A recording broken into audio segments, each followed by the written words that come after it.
Hello, my name is Sam Kim and I'm the producer of Tera. And I'm Stefan Ramirez, the associate producer, and we presented Tera at E3 2010. What you're about to experience is a cut-down version of the Tera press demo that was given behind closed doors at our E3 booth.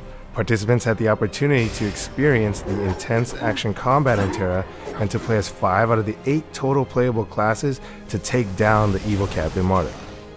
Keep in mind that this isn't a trailer. It is a cut-down version of our demo and is built entirely from footage captured during one of our sessions. We're going to boil this down to a 5-minute recap that gives you a taste of the experience. So let's begin with a quick overview of the classes we'll be playing. The Berserker has 2 main mechanics that we'll focus on during the demo, her block ability and her wide swinging attacks. The block ability allows her to mitigate a lot of damage and get up close to swing her giant axe. The Warrior is all about fast attacks and the dodge ability.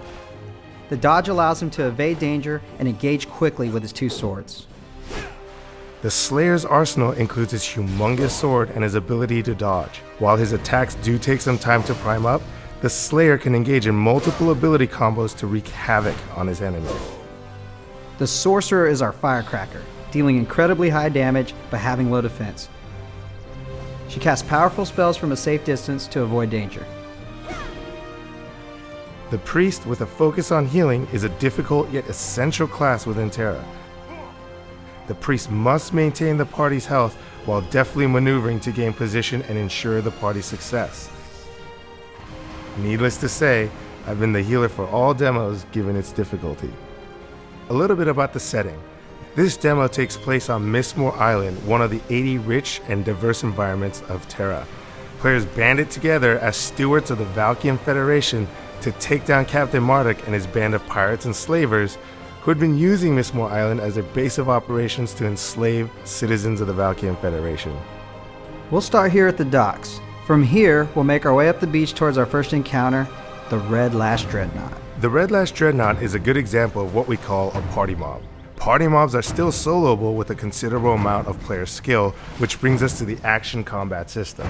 Tera is a true action MMO, which means you must aim where you intend to strike, and you must jump, dodge, run, get out of the way to avoid damage. So notice that healer actually walking away, trying to stay away from the monster while he's directing his heals towards his party members. Player skill is also a huge component of the action combat system, and understanding a monster's characteristics is essential. Players must focus their attention on the center of the screen to understand what the monster is doing in relation to themselves and their party members.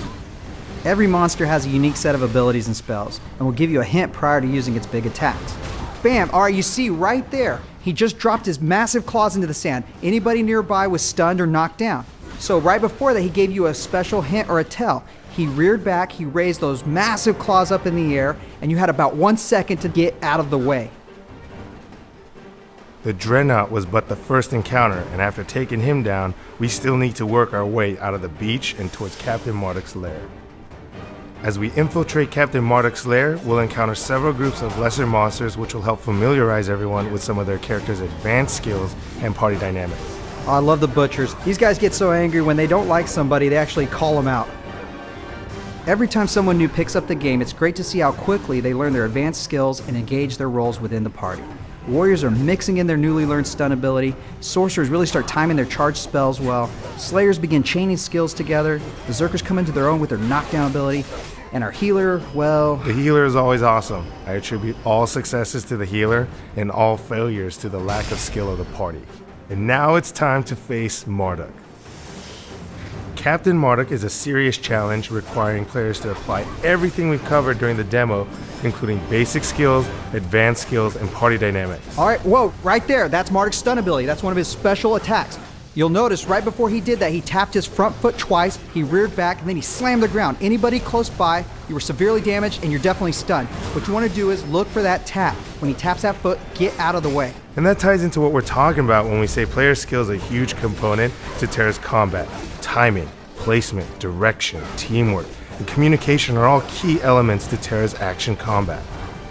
And Marduk is down. Nice one. We want to thank you for taking the time to watch this recap of our demo. And definitely check out tera-online.com for any and all updates regarding our focus group tests and betas. Signing up for the newsletter will keep you updated on everything that's going on and make sure that you know how to get into the upcoming tests. Check out Tera coming 2011.